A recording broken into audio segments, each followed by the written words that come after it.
હું તો ખાલી કર્મમાં માનું છું. કાના તારી દ્વારિકા દિલમાં વસી ગઈ, હું તો મારા વાલીડા તમારી બની ગઈ. એ મન મક્કમ કરીને મારી વાત સાંભળજે. દુનિયા કહે કહેવત તારી, ભક્તિને બચાવી લે. તું મને કે તું ભક્તિને કઈ જ નહીં થવા દે. મારી ભાભી જે તમારી ભક્તિ કરે છે એની ભક્તિની લાજ રાખ.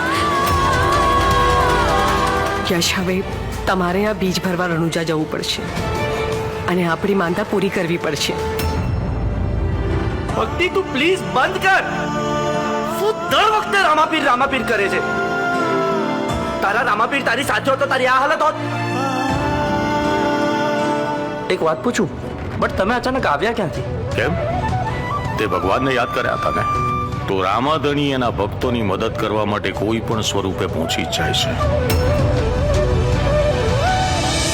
વેલાયા વજો મારા રણુજાનારા.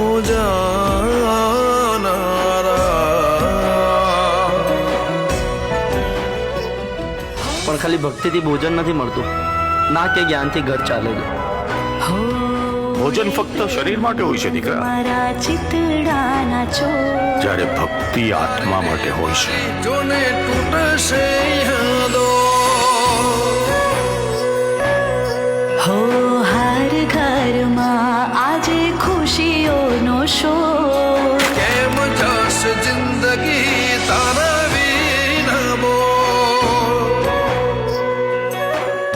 પણ હું તને વચન આપું છું, જો આ દુનિયામાં નહીં રહું તો ફરી એક વાર હું તારા જીવનમાં આવીશ,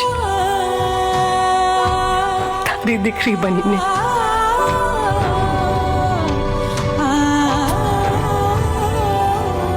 માણસના જીવનમાં દુઃખ આવે તો એ દુઃખ પહાડ જેવું લાગે છે. તો એ સમયે માણસને ભક્તિ જ્ઞાન રૂપી તત્વ સમજાઈ જાય અને દુઃખ પ્રેરણા બની જાય છે.